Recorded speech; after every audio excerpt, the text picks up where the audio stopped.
So, HP inflation has become a huge topic again today. Except this time it's actually justifiable. A lot of people has already talked about it. Even average slot gamers talks about it. And yeah, I just find out the drama between Joshua and the ALG when I just finished the video.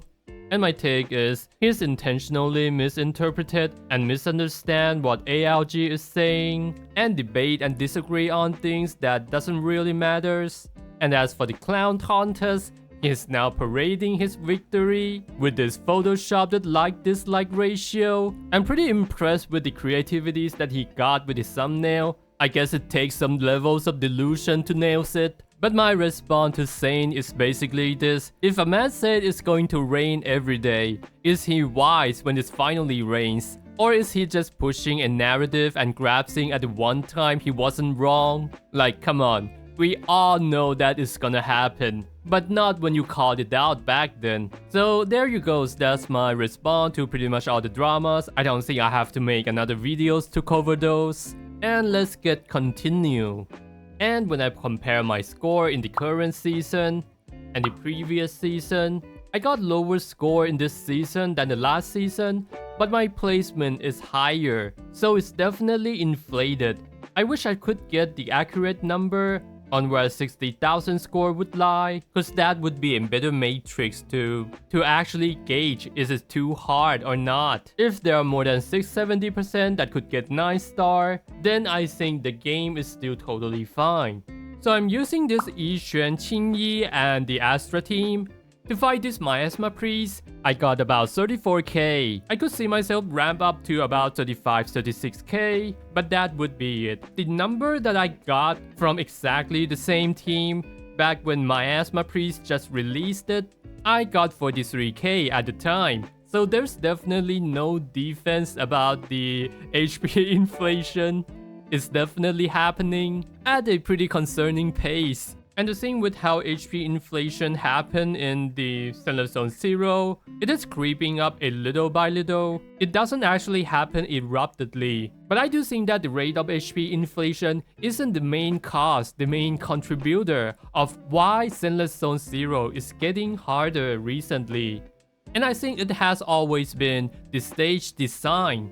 I've actually brought that up on Kate the 7th stream, thank you for inviting me. But I kind of failed to elaborate that and failed to explain it, like why is this problematic? So the context is that back when Hugo was released, Shiyu defense at the time got double ice weakness, and expect you to use Miyabi on one side and Hugo on the other side, getting you to pull for 2 ice DPS. And the previous Shiyu defense and even the Deadly Assault, we got electric weakness on both sides in the Shiyu and 2 electric weakness on Deadly Assault, so they could get you to pull for the seed unless you already have both Yanagi and Anbi Zero. Yes, you could still brute force the content, but it also incentivized people to pull for the current banner. And even worse, soft benching your existing characters. It's been the problem that has been bugging me for really long. So that's why I've always said the game is designing around your pools. It doesn't design around your gameplay, around your team comp.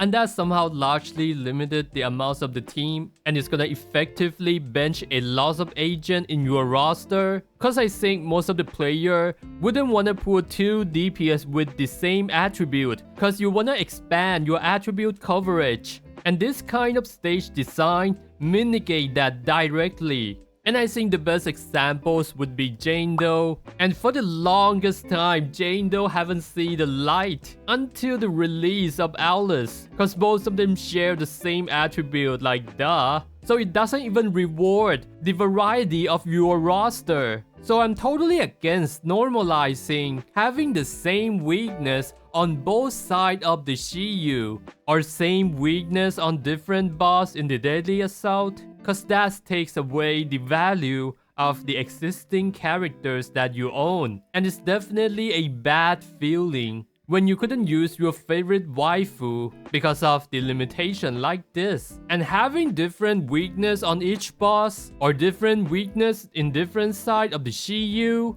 would do the opposite. It expands the possibility of your team, and I really do think that the game would be more fun that way. And now let's talk about the Deadly Assault. It actually cock-blocks your mechanics. Like let's say if we take a look at this Defiler, I know she's looking hot, but please stay focused and stop gooning. And her kit basically makes Anomaly Agent useless, because there's this part of the stage that you could only destroy this pillar with the attacks agent, because this pillar is immune to the anomaly. And about the miasmic fin, Unfathomable, you could actually use Miyabi on this boss, but she's not gonna be the most optimal choice. Whereas compared to other anomaly like Vivian, I think Miyabi in this stage and Jane Doe are performing at about roughly the same levels. But that doesn't really matter, she's not the best in slot in this case. So it's kind of okay, I think. And we just discussed about the Miasma Priest. And I do think that the erupted change of the Miasma Priest is because Lucia is about to be released.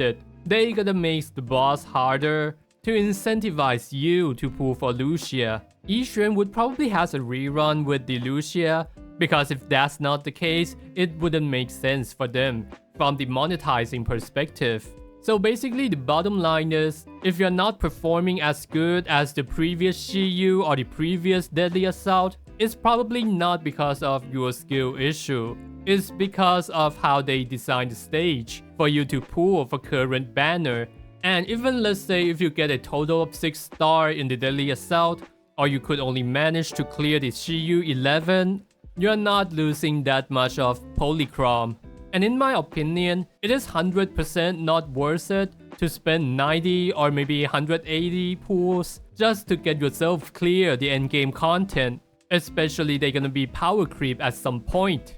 So yeah, I mean there's a lot of way of having fun with the gacha game, and endgame content is just one of them. Story could be fun, vibing with the game could be fun, talk to the friend and the community about the game is also fun, but you want to be able to recognize all the patterns for pretty much any gacha game for you to swipe the credit card. But I do also want to give prompt to the dev, because I think they have been doing a really great job on designing the mechanics of the bosses. But you gotta be able to separate what I said.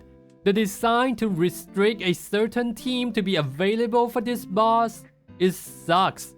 But the mechanics of the boss is actually pretty fun. Instead of a DPS check like Genshin, you are actually interacting with the boss. Like deflecting the attack to the Defiler, I think that one is pretty cool. And you wanna dodge the attack from the Miasmic Fent. And rapid parrying with the Miasma Priest is also pretty fun. Not gonna lie. And what these mechanics has in common is that instead of a DPS check, you are actually learning the mechanics of the boss. And it also gives a good amount of 5,000 performative point. That is like 1/4 of the score to get an S rank, regardless of your agent and your build. And I would assume that the bar to make you clear the game becomes lower, even though the ceiling is actually getting higher because of the HP inflation. But let me know in the comment if that's the case, cause I think I could be wrong on this one.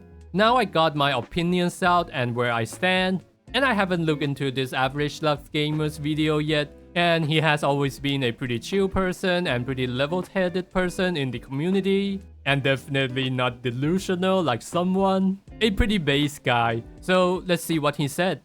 I love Zenless Zone Zero, but Yep, recently it's been feeling a little less fun. Well, the reason that he gotta start off with that is because there would always be that one guy, he is either too dumb to understand the nuance or intentionally misunderstand it and call him the hater, and that's what he's trying to prevent, and there's nothing wrong with that. Better be safe than not to. And I did a very unstructured stream the other day, and I want to apologize. Not for anything that I said, but for the unstructured way that I said it. Yeah, that could be the most genuine way to say it, to be honest. Don't stop yourself from doing that. So what I'm going to do is I'm going to distill my points in a few minutes, and then you can make the call as to whether or not you agree with me or not. Please do remember to like, subscribe, leave a comment down below, for the algorithm. Anyway, First things first then, let's start talking about why endgame feels less fun.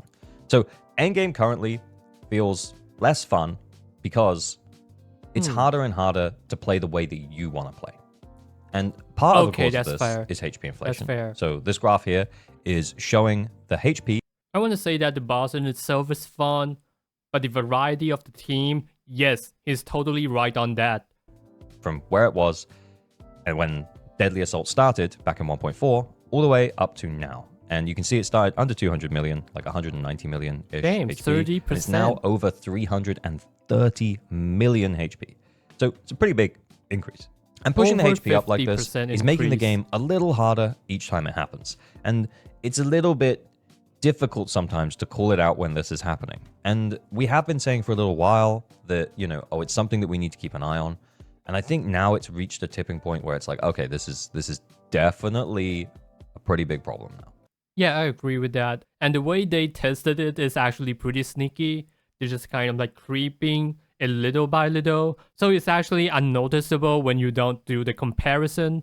It's not just HP that's the problem, though. It's also the boss design. And I'll explain. So the bosses are being designed in a way where they work with very specific characters or very specific teams. Yep.